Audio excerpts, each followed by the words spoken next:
It's great to be back, and sort of perfect really to pick up on what Stuart was talking about, and we just love what Stuart and Nicole are doing at State Bird. And now I kind of feel like jerk. I just served Stuart this like big salad of all these nasturtiums and flowers about like 2 weeks ago.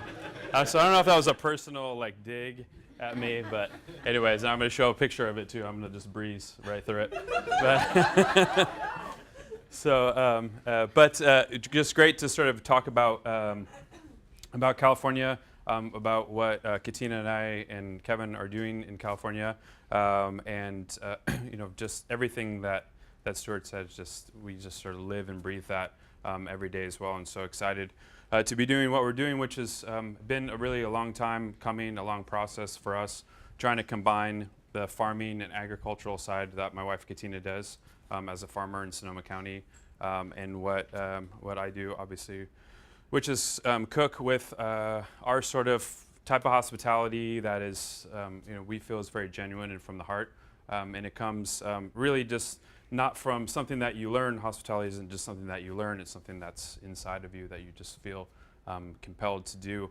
But this idea of the Japanese sort of sensibility of hospitality called omotenashi, hospitality is really important to us, and we spent a long time really kind of learning about in Japan. But again, it's not about something that's inherently Japanese. It's something that's inside you that you're trying to express, and that's what Kevin and I are going to talk to you about today. Is this idea of the techniques that we use, many of which, and oftentimes what we do is very sort of Japanese or traditional Japanese, but we aren't Japanese, either one of us. We lived and cooked in Japan for many years, both at French restaurant Michel Bras, but also in the traditional kaiseki restaurants of Japan. And the past 2 years, I've been working on a book all about Japanese earthenware called donabe. I'm going to share with you some of the first time we've shown these photos. The book comes out 2015 on 10-speed press, and going to just talk to you a little bit about donabe today. But yeah, go ahead and go to the next one. But what's important about, we're going to sort of hone in specifically about the sort of more Japanese side of what it is that we do, but how we try to transform that into something that's uniquely Californian. And really the important thing in Japanese cuisine, I wonder if there's any way to make this a little bit lighter. So it's a little bit hard to see. A little bit lighter? Yeah, I wonder if we can adjust it on here. I think it's going to have to happen on here. Sorry, give me just 1 second. I don't see that on there. Well, it's a little bit dark. But the important thing really in Japanese cuisine, traditional washoku cuisine, kaiseki cuisine, is really always about capturing the moment. It's about capturing a fleeting moment in time, the sort of essence of that moment in nature. And that's really what the chefs there are trying to create. And that's really why when we went to go and work as a chef for Michel Bras in Japan, it was such a perfect marriage of the cuisine from Lagyo, the Bras cuisine, and this idea of these traditional Japanese sort of sensibilities. And while I was there, I kind of split my time between my chef position at Michel Bras for Michel and Sebastian, and working at a kaiseki restaurant called Miyamaso, which is a 500-year-old kaiseki restaurant. And these two cuisines seem very, very different, but at the heart of them, they're really exactly the same. And like the Bras cuisine and the kaiseki cuisine, it's all about that moment in time. It's all about sort of showing what's happening in nature that moment in time, so that when a guest comes and they experience that food, it's like it didn't happen yesterday and it's not going to happen tomorrow. It's right now. It's today. This is this moment. And we have this really unique opportunity in California to sort of do the same thing. So, with that important sort of essence of having everything go back to sort of capturing the moment, the sort of best of everything at that particular moment, whether it's the service or a conversation or the ingredient, that's really what we're trying to show. And this is a photo from Iga in Japan, which I'm going to talk a little bit about. These are vegetables that we pulled out of the gardens of the potters that we work with in Iga. We went and cooked dishes that we shot for the book. And it was really about capturing what was great about these vegetables and having that translate onto the page, onto the photo. But the idea, we talk about things in this country, I think, or in the Western world about something being in season. So, what's the season? Stuart was just talking about, the asparagus season running from February to June, right? So that's a kind of sizable length of time to say that's the asparagus season from the end of February to the beginning of June. Whereas in Japan, for people who are really involved in cuisine, they're always asking, what's the shun? What's the shun of that vegetable? So you can say, what's the season? What's the asparagus season? What's the tomato season? Or you can say, what's the asparagus shun? What's the actual apex of that? When has it come in, got perfect, and the moment before it starts to go down, right? Because availability and sort of true season are different. Asparagus is available for a certain period of time. Tomatoes are available for a certain period of time, but when are they at their peak? When are they in shun? So we always talk about, in Japanese, about shun. So shunsai, sai is vegetables, so we talk about shunsai. So the apex vegetables is really what we're talking about. So having a farmer for wife and living in Sonoma and putting together a project that isn't just a restaurant, but a restaurant that's really driven by the farm. I say that, Katina's the real chef of the restaurant because she's doing her mise en place a year before ours begins. So how can her work and the work that is happening on the agricultural side drive the cuisine? And like Kevin's going to talk to you about his mise en place for the dinner that we're doing tonight. We were opening up tsukemono that we're going to serve tonight that Kevin's made. He started his mise en place in some cases in 2011 for tonight's dinner. Another case, 2013. We have shibazuke that we had for last year's event that we're serving at this year's event tonight. So, he's capturing things, this organic product, in shun and sort of locking in that moment and then transforming that into something really special. So I just wanted to kind of preface everything that we're talking about to say, we can go on to the next one, that that's what we're going.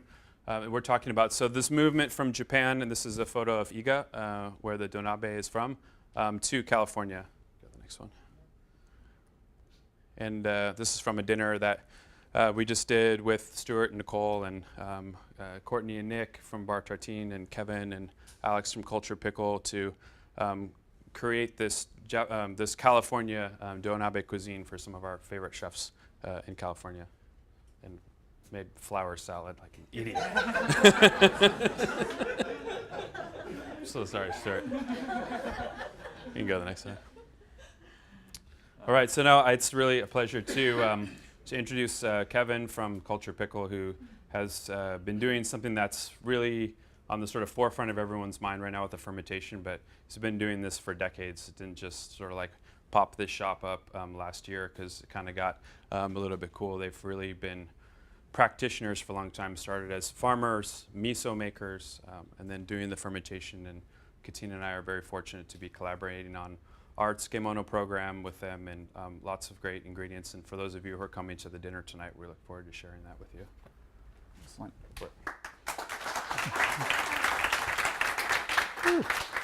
Thank you.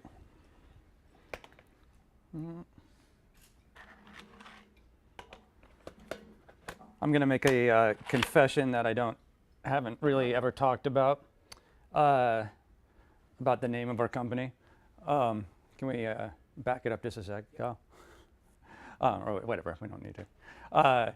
So 20 years ago, when my wife, Alex Hosman, and I started the business, we started producing fermented products to sell, and the name of our business was Fermentations. When we went to trademark it, it turned out that it was owned by a wine company in Southern California. So we decided to call the business Cultured. So for the last 20 years, we've been making and selling products under the name Cultured. 10 years ago, we were able to sort of move into our own space, and that's when we had the Cultured Pickle Shop. When I joined Twitter, it turned out that I couldn't be at the Cultured Pickle Shop. I could only be at Cultured Pickle. And so it turns out that everybody thinks that the name of our company is Cultured Pickle, or the Cultured Pickle, which is fine. I don't think I really have an issue with it. The only thing that weirds me out is every time I hear the name, the Cultured Pickle, it makes me like envision a cabbage dressed up like the Planters peanut guy, with like a monocle and a top hat and tails. I'm not sure how I feel about the logo, but we're the Cultured Pickle Shop, and you can move ahead. So these are dark. Yeah. So this is our shop. Again, we've been there for about 10 years. We make a variety of products at the shop. We make sauerkraut. Sauerkraut is actually our volume product. It's sort of the engine that drives the business. 20 years ago, we were really one of the only sauerkrauts on the shelf, and the only certified organic sauerkraut. And we have 10 varieties of sauerkraut. So we were definitely the only sauerkraut that contained beets and carrots and ginger, that contained seaweeds, that contained a variety of tonifying Chinese herbs, that we do one that's like a kachari, we do like a kimchi style, we do one with like lemon, garlic, and dill. So we have this huge range product line of sauerkrauts on the shelf, and we were the only ones. Within the last 5 years, that's totally exploded, and now there's I don't know, maybe 10 or more companies that we sit on the shelf with, which is also all right. I'm glad that so many people are interested in it. I guess. At first, I didn't mind because I always thought that everybody else's was shit, and so if the other people tasted it, then they would know that ours was really great, and that wouldn't impact us financially, which was totally not true. Can we back up for a second, Kyle? So this is a picture inside our fermentation cave.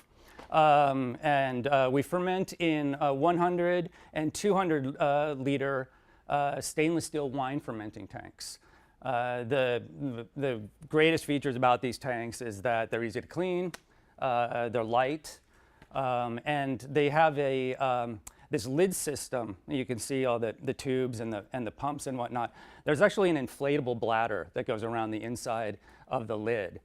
So we shred the cabbage, we salt it, it sweats out for the day, goes into the tanks, and then the lid goes on, we push it down so the brine comes up over the top, we inflate the bladder, holds the lid in place, and it maintains the anaerobic conditions that are necessary for lactic acid fermentation. It's pretty slick.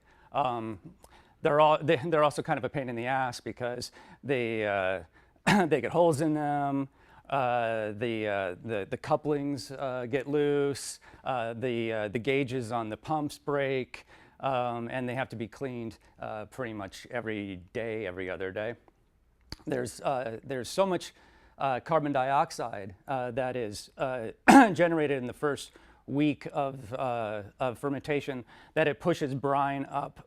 Excuse me. Pushes brine up and out of the gas exchangers and the seals on the lids.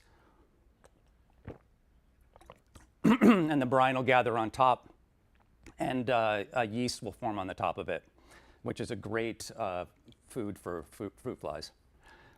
So I spend about a couple hours every day with a shop vac sucking yeasty brine off the top of lids, which is really gross. But better than it was before we used this system, where we just had these food-grade acrylic discs that would sit on the top, and we used jars filled with water as weights. And the yeast would crawl up and over the discs and up and over the jars, and that was really horrendous. And then after scraping all those off, you then have to start trying sauerkraut. So you spend 3 hours taking yeast and scum off the top, and then you get to sit down to another hour of appetizing, trying the kraut. We can move to the next one. So this is our shop. One of my favorite Yelp reviews about the shop said, it's hardly a shop, and oddly enough, they sell no pickles there. and that's kind of true. When we opened it, we opened it up as a workshop. We didn't intend to sell anything out of it. It was only when we realized we had sidewalk access that we stuck a cooler towards the front and put some product in there so that people could come in and buy it. In terms of pickles, we sell and we make a cucumber pickle while cucumbers are in season, and that's it. So for the majority of the year, we actually don't have cucumber pickles. And to an American, this is an American food conference, a pickle is a sour cucumber, usually either lactic acid fermentation, more popular these days, or the majority of pickles are sour with vinegar. But we make an enormous variety of lacto-fermented pickles. So we make the sauerkraut. We make a huge number of seasonal specialty lacto-ferments. We preserve citrus, like preserved lemons and like Indian pickled lime. We make kombucha. I'm sure you're all familiar with that. It's a huge multi-billion-dollar industry now. And we make traditional Japanese tsukemono.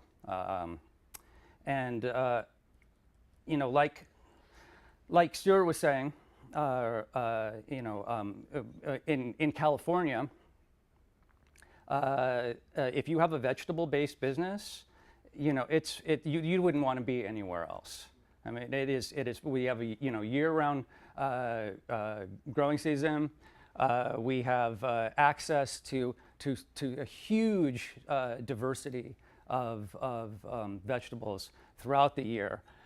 So we work very close with our farmer partners. We really don't get anything from wholesalers. Everything that comes into our shop is coming from a farmer. Our cabbage, we've worked with the same farms for nearly 2 decades. So over that time, we've ordered seeds. They've grown them out for us. We've tested varieties, see how they work for us, how they work for the farmer, and we've really got it dialed in now. And we go through about 1,500 to 2,500 pounds of cabbage a week, which is still a really tiny business. But it's a lot of fucking sauerkraut. So local is very important to us. Again, we're getting all of our produce within 100 to 200 miles of the shop. Seasonality is very important to us. Luckily we can get cabbage year round in California. In the summer, we get it by the coast. In the winter, we can get it inland. But everything else, we're only doing it when it's in season. So you can get cucumbers in the summer into the early fall, and that's when you're going to get cucumber pickles at the shop. And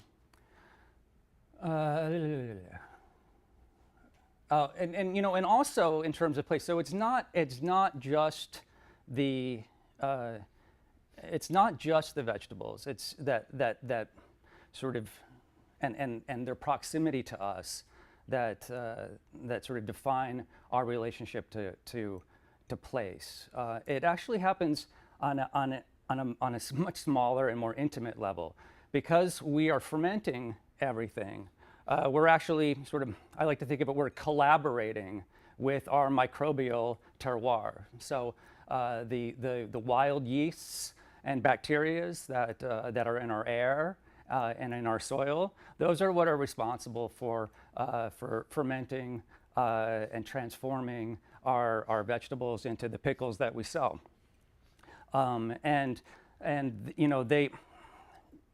We may see strains of lactobacillus that are similar from place to place to place to place, but there are always going to be little changes in the community that are, that are only found, in the soil on this particular farm, or only in the air in our shop. So there's always going to be little differences in the fermentation brought on by those specific microbial communities that make them very much of the place. And that's, I think, super important in terms of what we do and how we create our products. I think we can go to the next one. So, tsukemono. We started out 20 years ago making miso. And Alex and I, we were young, we were hippies. We were living on this farm in northern Mendocino County, which was really a cover operation for a pot farm. Because up in northern Mendocino, everybody grows pot. The cops grow pot, the farmers grow pot, the school teachers grow pot. It's a huge part of the economy. Pardon? Can you lacto ferment pot? Sure. Yeah. Yeah.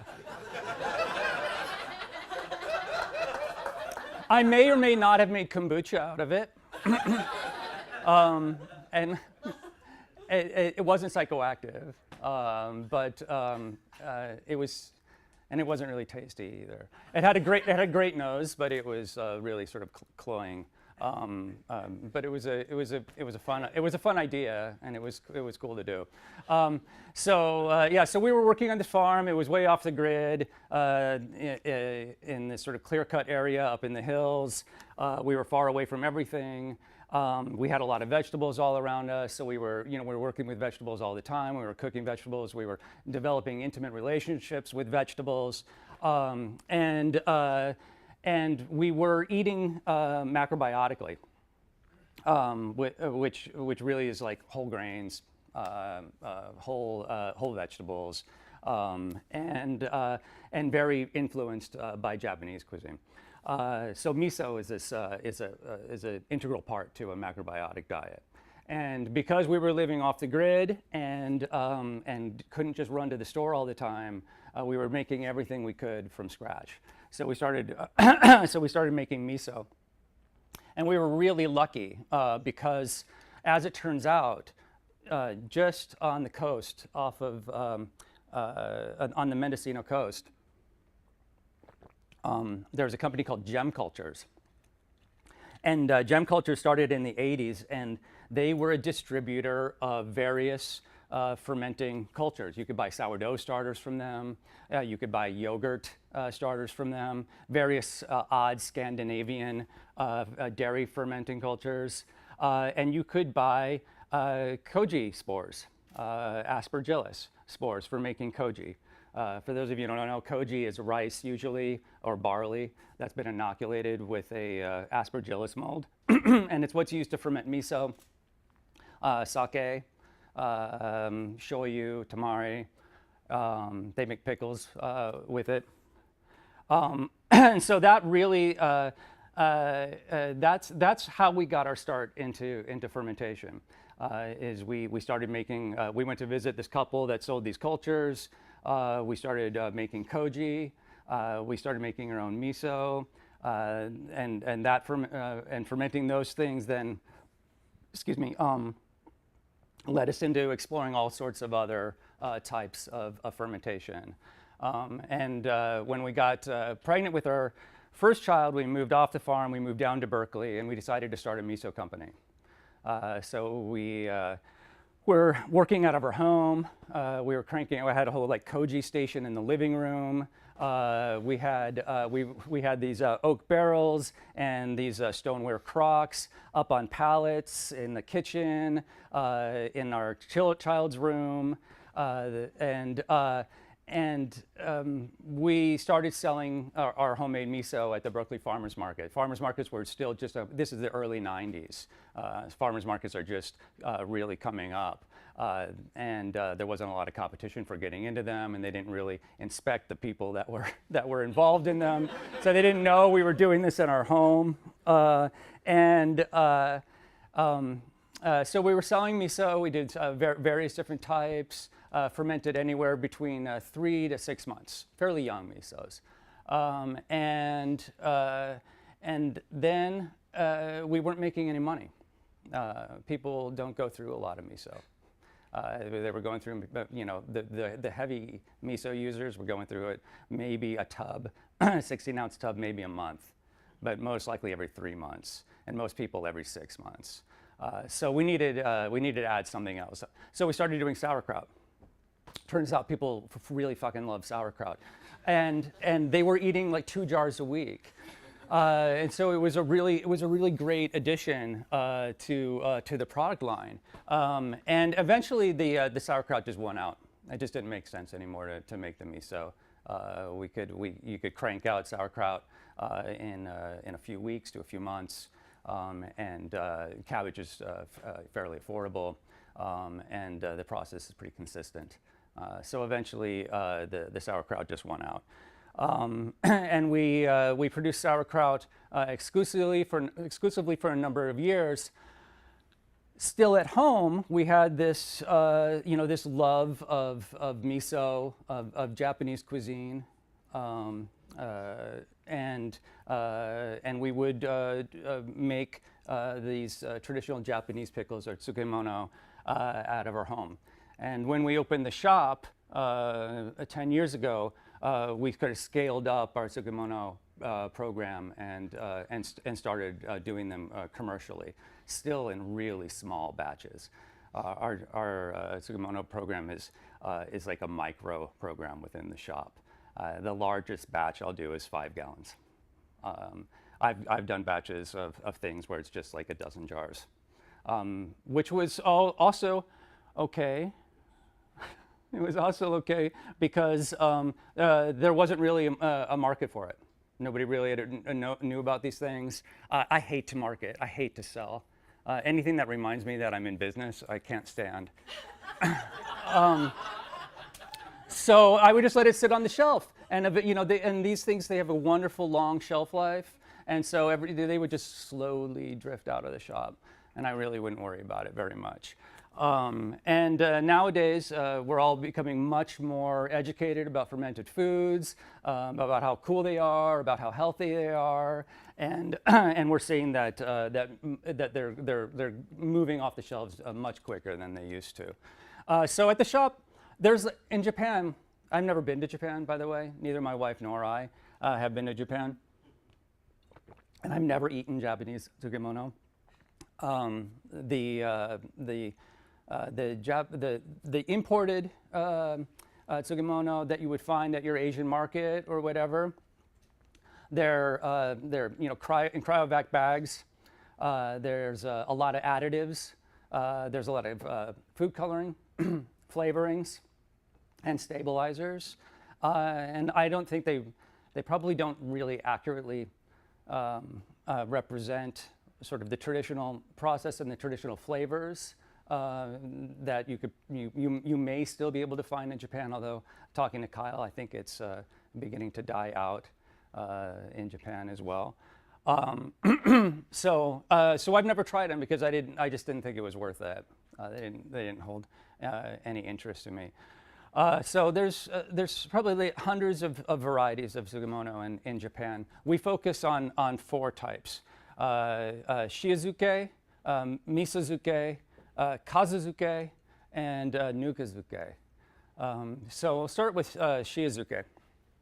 Shiazuke is a salt pickle. It's a lactic fermented pickle. That's really all that it is. And it represents the majority of what we do at the shop. And the way that we think about these pickles is really it's a fermented salad. So we'll make a salad that we'd love to eat. Here we have a salad of carrot ribbons, fennel seed, and dulse, a seaweed from the Atlantic off the coast of Maine. Here we have a salad of peppercorn and sunchoke and purple carrot, carrots and rutabaga and hijiki. Over here we have pumpkin and scallion and esplet pepper. Down here at the very end over there, we have scallion, chickpea, fresh chickpeas, Tokyo turnips, and bee pollen. Excuse me, and bee pollen. So we make these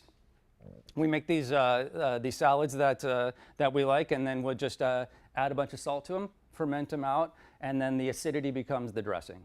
And they're really fun. We have maybe 15 different seasonal specialty lacto ferments at any one time that we offer. We do them in really small batches, maybe 5 to 10 gallons at the most, sometimes less. What that enables us to do is, if they suck, it's not too bad to throw them out. We're not losing that much money. So we can keep our standards fairly high. And we do. Our standards are really high. I'm not shy about throwing anything out. Also, people are coming into the shop maybe once or twice a week, and it's nice for them to have something new. So if I'm holding on to a whole bunch of stuff, it's going to take forever to sell. So it's fun to just do these small batches, and they go in and out of the shop, and they're cycling through all the time. We do a bunch of kimchi. Kimchi, we know as a Korean pickle. It's really a marketing term for us. Anything that contains ginger, chilies, and garlic. It's like people know they're getting a spicy pickle. And we can move to the next. To Shibazuke. This is what Kai was talking about earlier.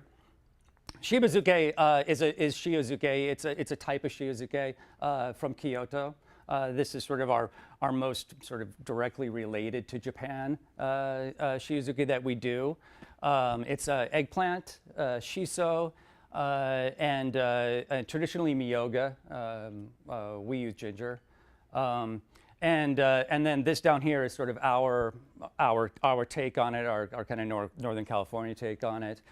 These are royal trumpet mushrooms that we do in the same way. Royal trumpet mushrooms, shiso, and ginger. And it's really fantastic. The fermented mushroom is kind of has the texture of like octopus or squid. From what I hear, I have a shellfish allergy, so I don't know.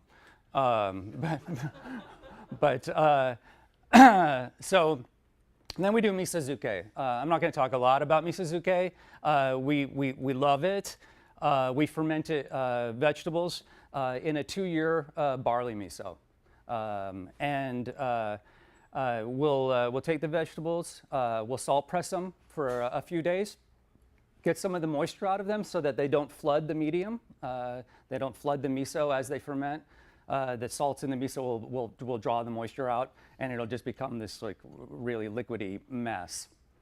It'll be hard to package, and the miso will be less useful at the end. So we do garlic, we do ginkgo nuts, we do pumpkin, Tokyo turnips. We serve up here burdock and tofu. Tofu is remarkable. I don't know how many of you had misozuke tofu before. Anybody? If you ever plan on doing a misozuke, doing a misozuke tofu is really worth it. It's about 8 weeks, and it'll take a firm tofu and it'll turn it into like the texture of foie. It's rich, it's salty, it's umami, and it's wonderful. It's absolutely wonderful. You can spread it on toast.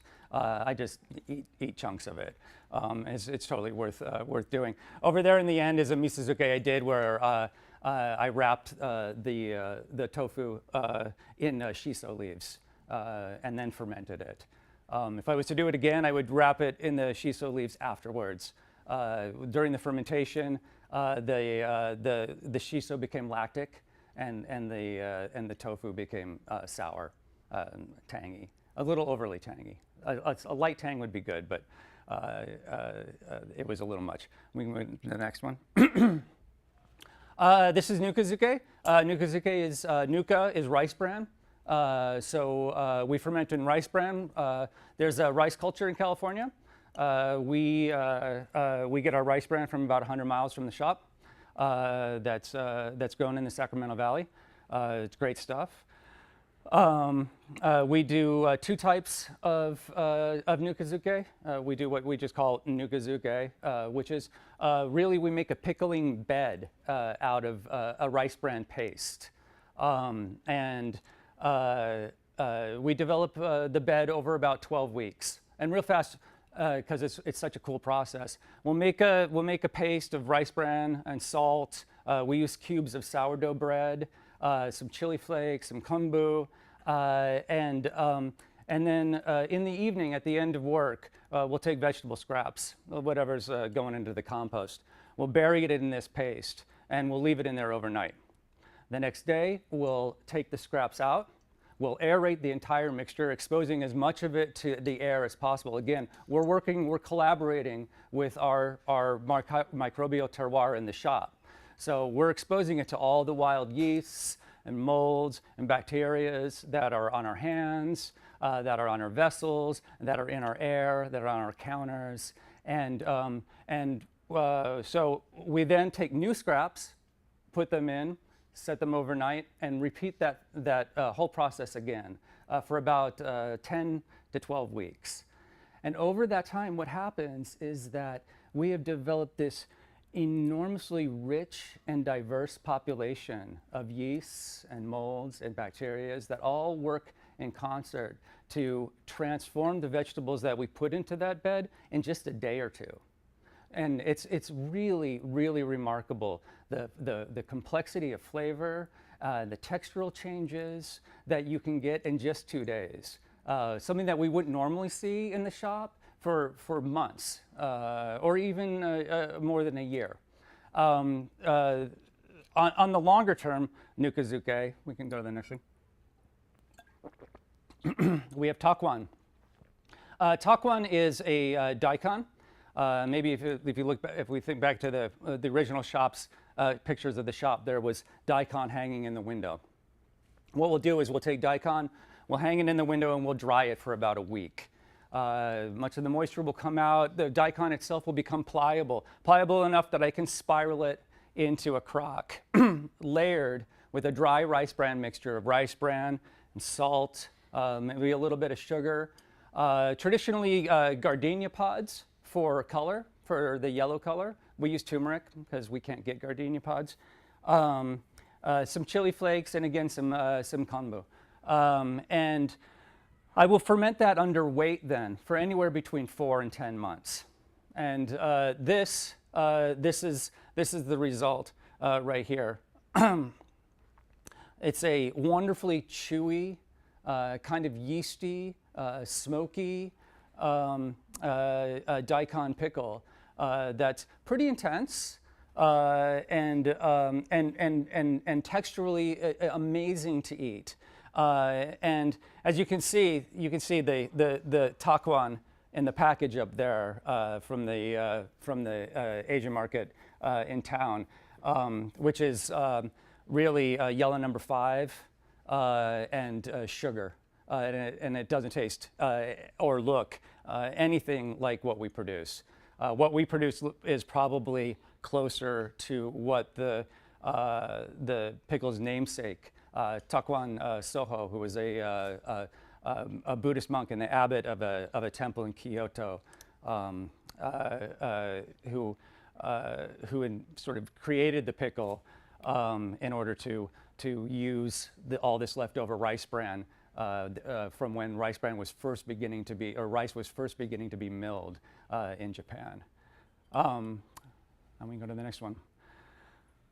Kazuzuke. Kazuzuke, or kasu, or sake kazu, for those of you who don't know, are sake leaves. They're the dregs that are left over from the sake making process. We are super lucky at the shop that Takara Sake, one of the largest producers of sake in the country, is just 2 blocks from us. So we basically tap into their waste stream.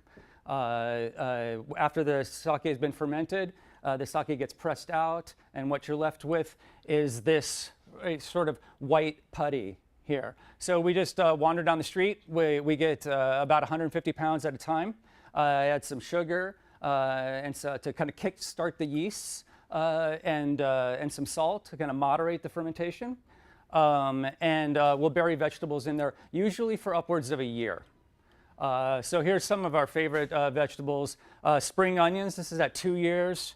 Scarlet Queen turnips at about 18 months. Green garlic, a year. Pumpkin, 2 years. Red daikon, a year. Burdock is always 18 months. Jalapenos is a year. I know, because we're take the old ones out, we put the new ones in. So they're wonderful. They're aromatic. They have a distinct sort of sake flavor. They're fermented clean through, but there's still a little bit of the vegetable quality left in them. The texture retention on them is unbelievable. A sunchoke after a year in Kasu is still it's still crunchy. You can still hear it from across the room. A really, really remarkable pickle, and something that we have a lot of fun with at the shop. We can go to the next one. We don't work with animals in the shop, but everybody loves it. I don't, I can't figure it out sometimes. I can laboriously coax a piece of burdock through 18 months of fermentation, checking on it all the time. And really, being sort of obsessive about it. I can put like uni in kasu for, sorry, I can do that with a vegetable and nobody will really care. It'll be like, oh yeah, all right, that's nice, that's a nice pickle.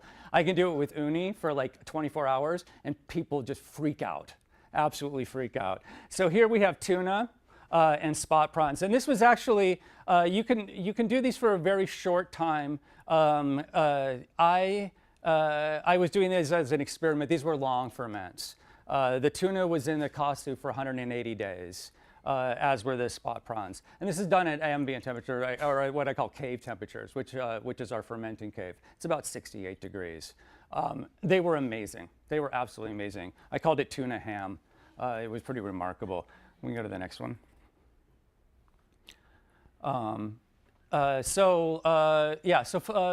Flavoring and aging our kasu. Some of the things that we do with our kasu is we'll add in here with the asparagus. You see, it's a black garlic kasu. So I just stirred black garlic into the kasu before the ferment. And it was really fantastic with the asparagus. Here I did green strawberries that I did in a Meyer lemon kasu, where I just grated Meyer lemon zest into the kasu and a little bit of juice. Gave it just a wonderful citrus flavor, and the green strawberries were fantastic. Here we have miyoga that we did in a style called karashi zuke. Karashi is just like hot mustard. So here I did a hot mustard into the kasu and then buried miyoga in there. The apple at the end was done in a Meyer lemon and esplet pepper, which was fantastic. Here's the uni I was talking about earlier, 24 hours in a burdock kasu, which was pretty remarkable.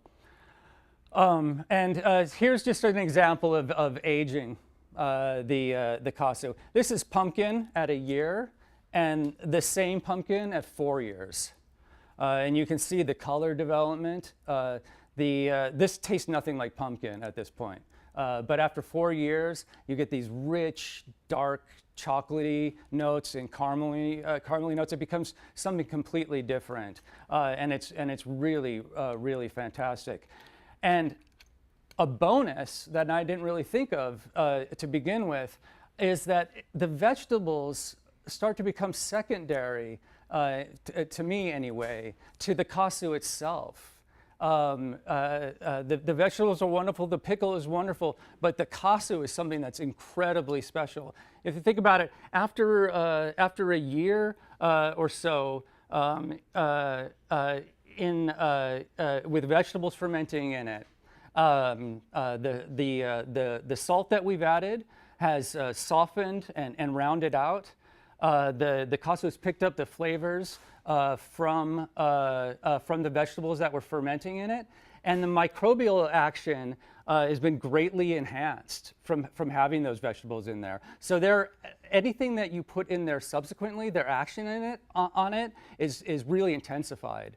So you have this pre-seasoned kasu that's really active, and so you can then put vegetables in. We like to use more tender veg, leafy greens, mushrooms, and proteins for just like 1 to 3 days, and you get sort of all the flavor complexity of a year to 2 year to 4 years of kasu just laid over and into these mushrooms or these proteins in just a couple of days. And it's a really, really remarkable product. Something that I used to do a 1-to-1 ratio of kasu to the vegetable, and now I do a 4-to-1, so I can just have the kasu left over. And I'm just going to gradually increase it more and more and hold on to it. And I hope to be selling them sort of in the future. So to sort of wrap it up really fast, because I'm going on, in the shop, we make these products and they go out the door. Pickles have always been an accompaniment to a meal. They have, they give the pop, the zing. They're also sort of a digestive aid. So they're included in as part of the meal in cultures all over the world. And it's always been because they're sort of so regional and they're so sort of intimately connected to people and to their meals. I'm always curious as to what people are doing with our products. Are they just ending up on sandwiches? What exactly is happening with them? How do these products, which are so closely related to our place, how are they showing up in our regional cuisines, and how is that reflected? And so it was an amazing opportunity for me when Kyle and Katina walked through the door with their focus and their expertise in Japanese cuisine, to be able to turn over our California interpretations of Sugimono to them, so that they could then use and explore with their sort of California interpretations of Japanese cuisine. And with that, I will let my great friend Kyle here move on to his section. Thank you. Yeah.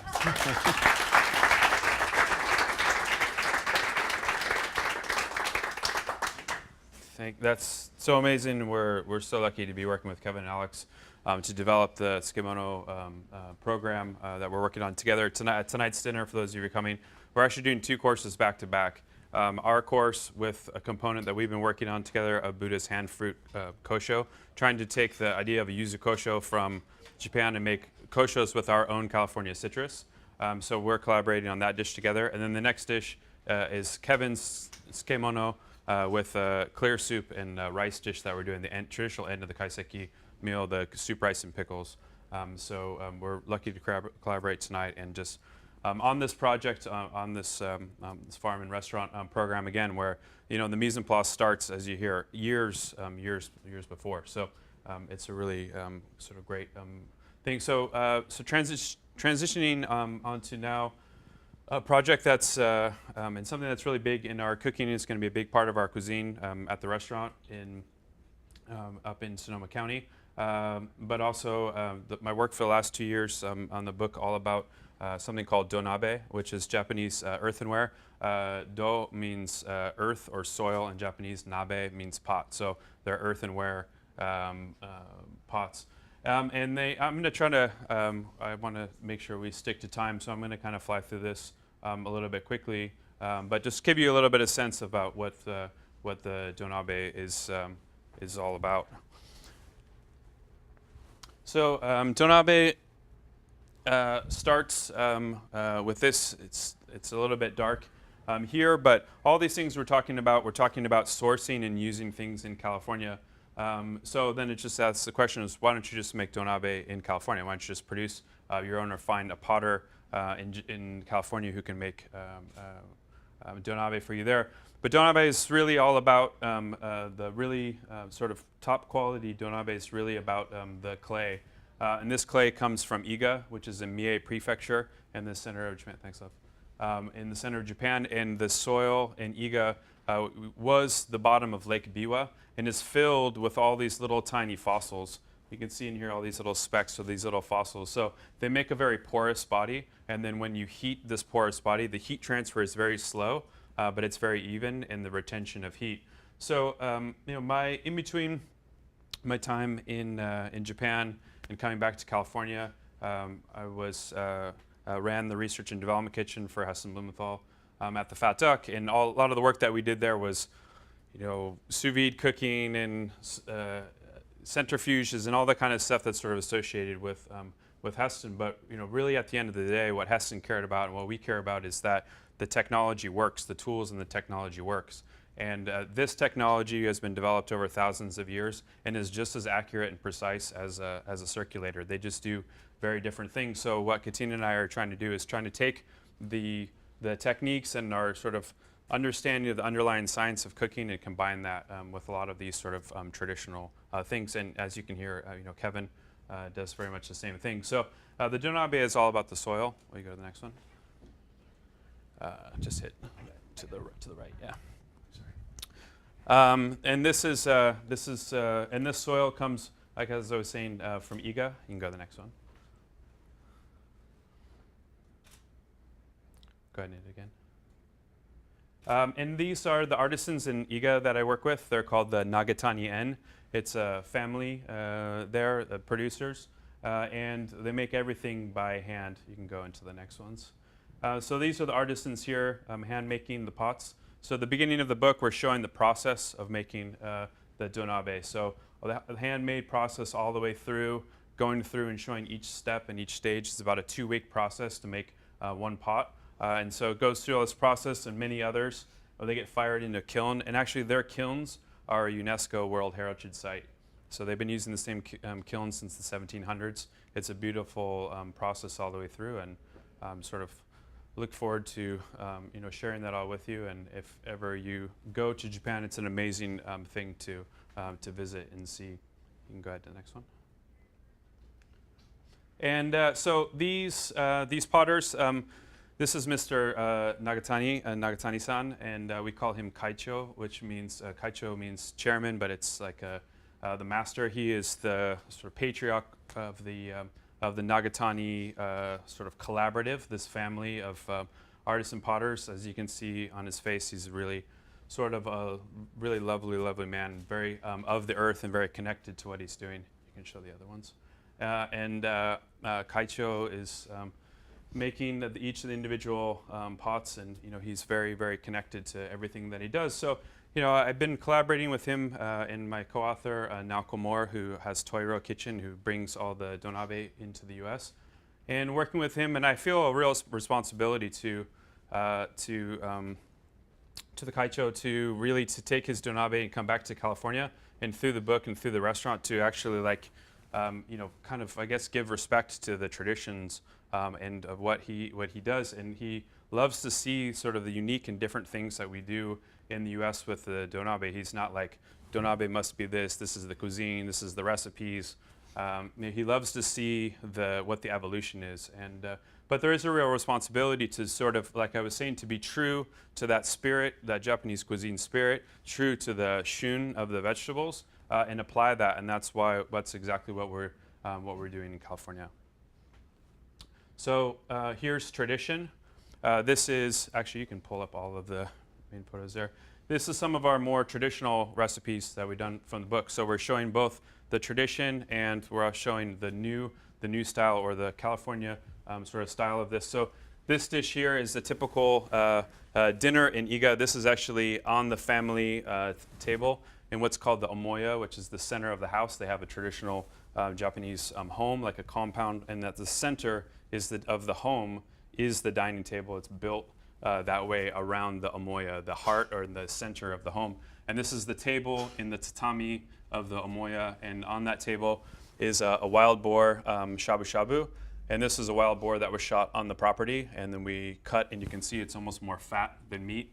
And you can see this is all the tsukemono that they make there from their garden, and you can see the place that the tsukemono has on the table, a very prominent place with all of the vegetables here. So this is the traditional making the dashi and making the simmering broth, the communal style here. And donabe is all about communal. So tonight's dish, it's not plated individually.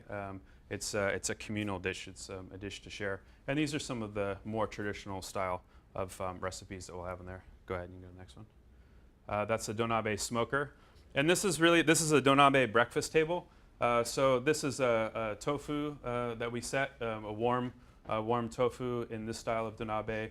A miso soup nabe. This is a rice, kamado-san, the rice dish, different rice dishes, a smoked chicken salad from the donabe smoker. So this is the typical sort of breakfast table built around the donabe from Iga. And so that's tradition, and that's an important thing for us. Go ahead.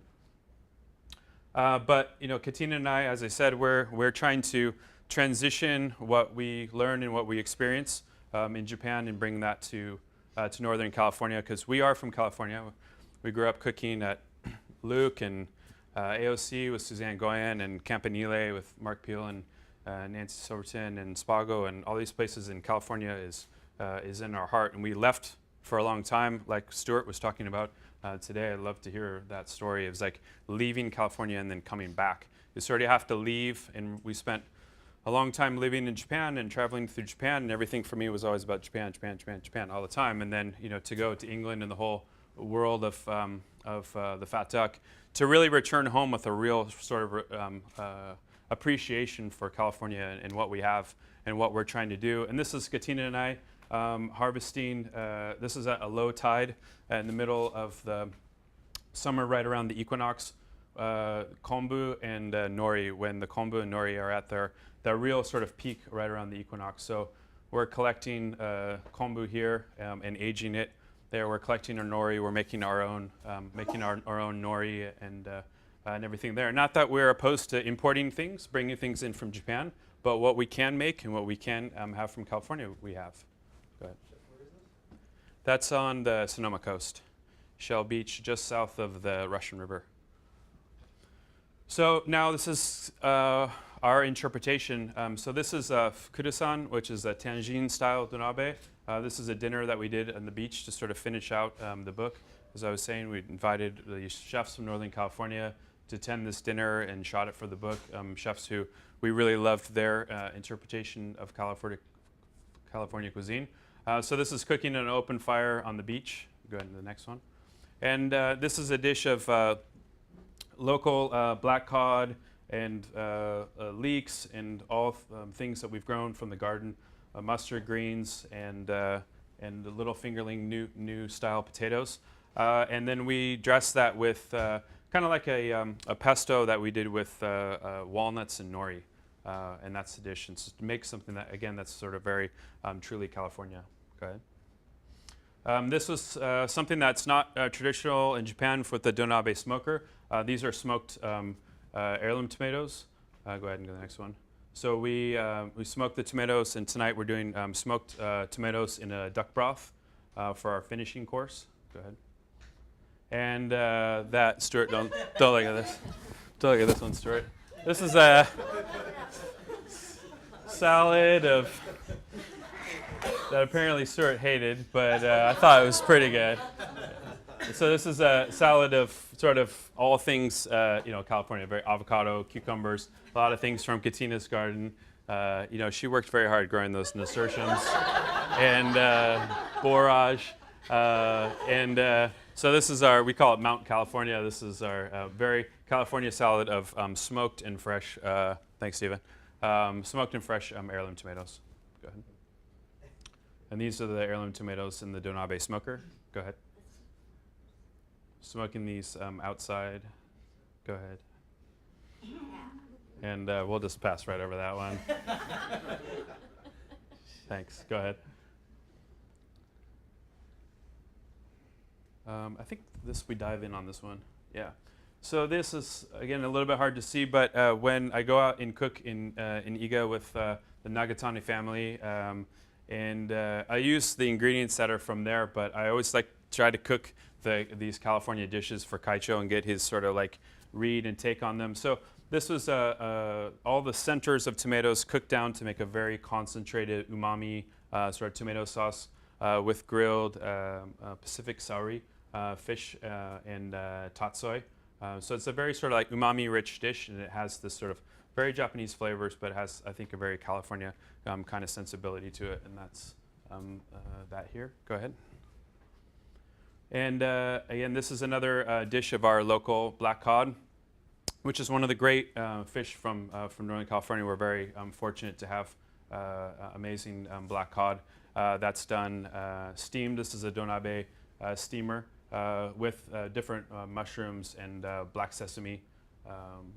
There again, so this kind of is on the border of something that's very traditional, but still has a kind of a little bit more modern, contemporary California feel to it. Go ahead. And this is a steamed halfway between a chawanmushi and a tofu. So this is a chawanmushi done with soy milk. So we make a fresh soy milk, and then we combine that with a little bit of dashi and eggs, and steam it like a chawanmushi custard. So here we put the bowl inside the donabe steamer, and then we steam that, and then we take that out. We can do it in individual cups, but it's really nice to have something communal. Again, donabe is really about getting people around. Like I was talking about, the center of the home, the center of the table, the omoya, getting people around the food. And so we like to put people into the experience rather than just plating everything for them. So here people get to take their own individual chawanmushi. Go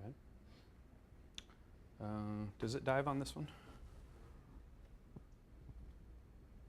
No, that's okay. And this last one here is our local squid smoked in the donabe smoker over cherry blossom tree wood and dressed with black sesame and chrysanthemum greens. And that's our local Dungeness crab being steamed in the donabe steamer. So for those of you who are coming tonight, we really look forward to cooking for you and sort of sharing both Kevin, what Kevin and Katina and I do all together. And thank you, Chef in the back, for being here, for all of us to cook for you. And of course, Chef Tower's big inspiration to Stuart and myself and all of us who are cooking in Northern California, and very sort of thankful that the work, and Stuart was talking about these generations of cooks in California, and all these things that we have now in California, they're not just there and have always been there. It's been chefs like Chef Tower who have put them there and have brought the guests to the place they are now. That allows us to do what we do, allows Kevin to do what he does, and that there's appreciation for that. So very thankful for that. And thank you all very much.